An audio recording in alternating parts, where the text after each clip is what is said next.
34 पंचायत का एक प्रखंड है और डेली यहाँ 25 से 30 हज़ार बच्चे ट्रेन से जाते हैं कॉलेज और आते हैं और रास्ते में बच्चों को परेशान भी किया जाता है। और डिग्री कॉलेज के लिए आप क्या बोल रही हैं?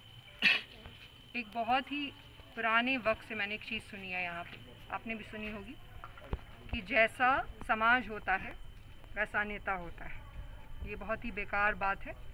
असल में होता ये है कि हम जैसा नेता चुनते हैं, जिसे हम अच्छा समझ के भी चुन लेते हैं, वो खुद जैसा होता है वैसा पूरे समाज को और पूरे राज्य को बना देता है। जब इनकी नज़र में शिक्षा का महत्व इतना कम है कि अब हमारे ही राज्य में जो बड़ी पार्टियां हैं उनकी अगुवाई वो लोग कर रहे हैं जिन्होंने खुद भी शिक्षा प्राप्त नहीं की है, तो ये लोग क्या डिग्री कॉलेज देंगे?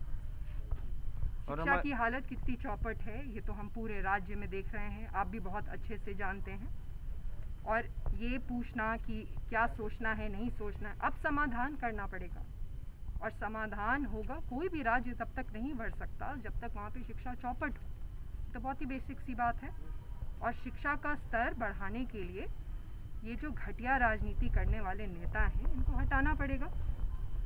हमारे एजेंडे पे शुरू से रहा है कि बिहार को शिक्षित करना पड़ेगा, बिहार में उद्योग लगाने पड़ेंगे, और ये दोनों चीज़ें जब तक नहीं होंगी कुछ भी नहीं होगा। ये नहीं देंगे, इन्होंने पिछले 30 साल में नहीं दिया है। जो भी हमारे पास था उसको इन्होंने चौपट कर दिया है। हर जगह की वही समस्या है।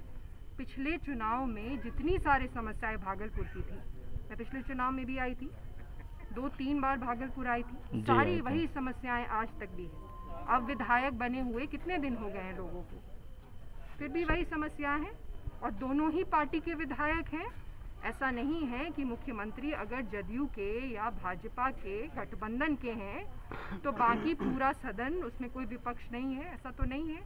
उनके भी विधायक हैं, इनके भी विधायक हैं, सब ऐसे ही हैं।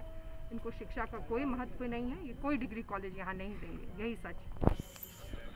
ना तो इस हॉस्पिटल में आँख का डॉक्टर है और ना ही कोई हड्डी रोग के एक अच्छे विशेषज्ञ हैं, और ना ही यहाँ ऑपरेशन थिएटर है। कोई एक्सरे मशीन ला के रखा हुआ है, कभी चालू ही नहीं किया गया है। वो तो अभी हमें यहाँ पे बताया गया है कि 13 पद हैं और 13 पद पे सिर्फ 6 डॉक्टर हैं, सिर्फ 6। और जो भी यहाँ की जो जनसंख्या है और दूर दूर से जो लोग यहाँ पे आते हैं उनको कितनी समस्याएं होती होंगी, इससे जाहिर है। तो यही हालत है।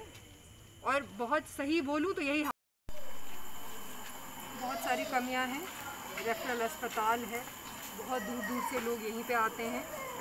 और जो इंचार्ज हैं यहाँ के, उन्होंने हमें बताया कि 12 पद हैं डॉक्टरों के, 13 पद हैं डॉक्टरों के, उस पर 6 ही हैं।